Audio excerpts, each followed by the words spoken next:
हम चुलबुल झा अहाँ सब गोटे के प्रणाम करे छी। आई हम एकटा सिरहर भरय के गीत गबै छी। नीक लागत हमर चैनल के लाइक शेयर एंड सब्सक्राइब कर दो। भरय चलली सखी सिरहर रे नव कलश धराए। भरय चलली सखी सिरहर रे नव कलश धराए। चंद्र बदनी शुभ शुभ कए रे तेल सिंदूर लगाए। चंद्र बदनी शुभ शुभ कए रे तेल सिंदूर लगाए।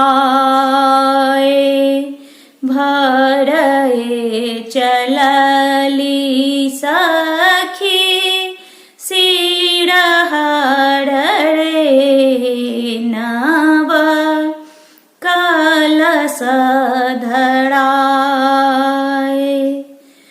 कुशल कलश जल भरि कए रे सिर लेल चढ़ाए।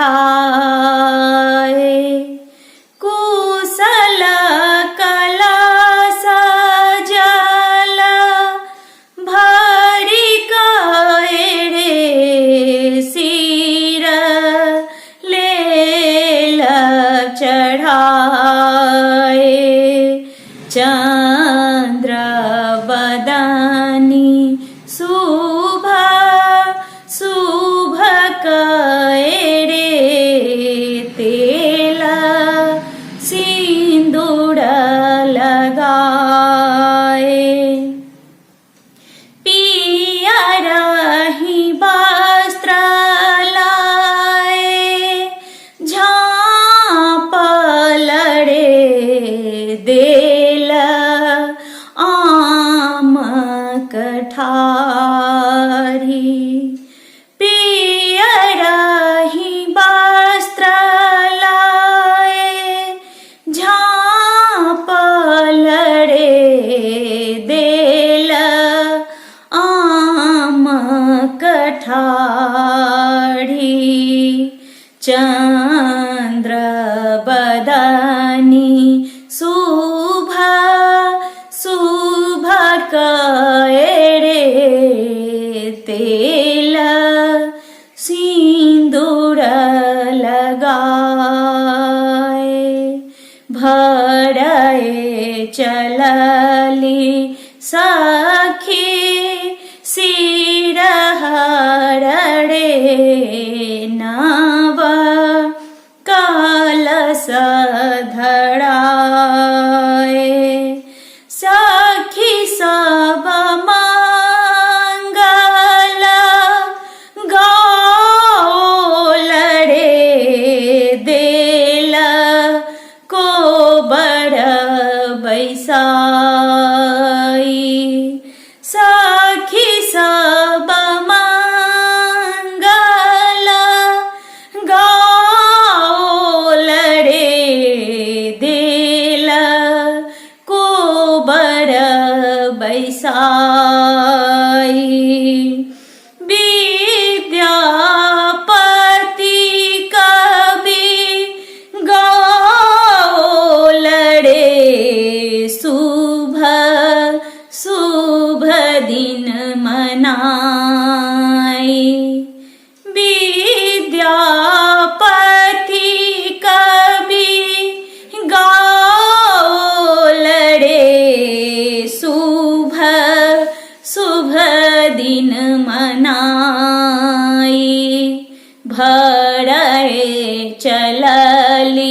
सखी सिरहर रे नव कलसा धराई